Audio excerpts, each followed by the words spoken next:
Okay, so it's recording. This is my audience. Oh. And begin. Okay. What if I told you I knew something that could make all your unwanted wrinkles, your neck bands, and your crow's feet disappear? Would you do it? Maybe, right?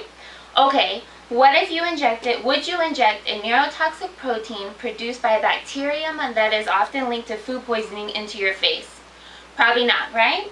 Well, you may be surprised, but over 3 million people in 2012 alone have done such a thing. Hello, my name is Jamie Futch, and I will be doing an informative speech on Botox. We will virtually cover what it is, the different uses, and things you may consider before having it done. So let's start out by addressing the main question. What is Botox? Well, Botox is a neurotoxic protein called botulinum that is produced by a bacterium called Clostridium botulinum. In large doses, the protein causes botulism. Botulism is a rare paralytic illness often linked to food poisoning. However, with that being said, the protein is used widely in cosmetic medicine to treat moderate to severe brow furrow, uncontrolled blinking, lazy eye, facial creases, and wrinkles. So, now that we have essentially know what Botox is, how does it work? Botox is administered through a small needle and injected directly into targeted facial muscles. The treatment only takes a few minutes and is given during a typical office visit. No anesthesia is required. So what are some different uses of Botox? Today, most people know Botox for cosmetic use, like I mentioned earlier. However, although we cannot prevent the aging process, we can help lessen the appearance of our aging with Botox. Botox relaxes muscles, which in turn relaxes our wrinkles. So what else? Excessive sweating. Excessive sweating is known as hyperhidrotic attacks. The cause of excessive sweating is unknown, but there are triggers such as emotional stress, exercise, alcohol, coffee, and even medical issues. So how does Botox help? Botox temporarily blocks the chemical signals from the nerves that stimulate the sweat glands. If those chemical signals are blocked, the sweating stops. Migraines. What else? Migraines. Migraines are severe headaches that can cause nausea, vomiting, and sensitivity to light. So what are some causes of migraines? There are many.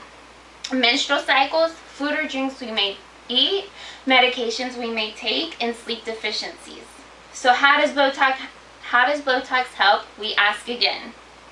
Botox relaxes muscles around the scalp and also in recent studies has shown to stop release of several neurotransmitters from the nerve endings. So what does that mean? Well, in simpler terms, it prevents signals being sent to the muscles that tell the muscles to contract or tighten. So now that we know what Botox is and different uses, what are some things we may consider before having it done? Temporary bruising and redness are the most common issues. They can happen pre or post-treatment, and it is suggested to see the most common or well-known doctor in your area to have Botox. You do not want to see anybody or anyone that you don't know what they're injecting into your face. Blepharoptosis. What is blepharoptosis? Blepharoptosis is a dropping of the eyelid. Approximately 5% of people today that get Botox encounter blepharoptosis as seen in this photo right here. It's most commonly seen after a few weeks of having the procedure, but also has been seen after a few days. They recommend to avoid touching the face or eye area whatsoever after having the procedure done. Touching the face can cause the toxin to spread to the muscles that control the positioning of the eyelid, causing it to drop, which will give you blepharoptosis. Infections. We all know of infections, but if your face was to get infected in the injection site, it could spread to other areas of your face. If you experience excessive headaches, numbness, problems swallowing, breathing, you should seek a medical treatment immediately. So, are you ready to pick your poison?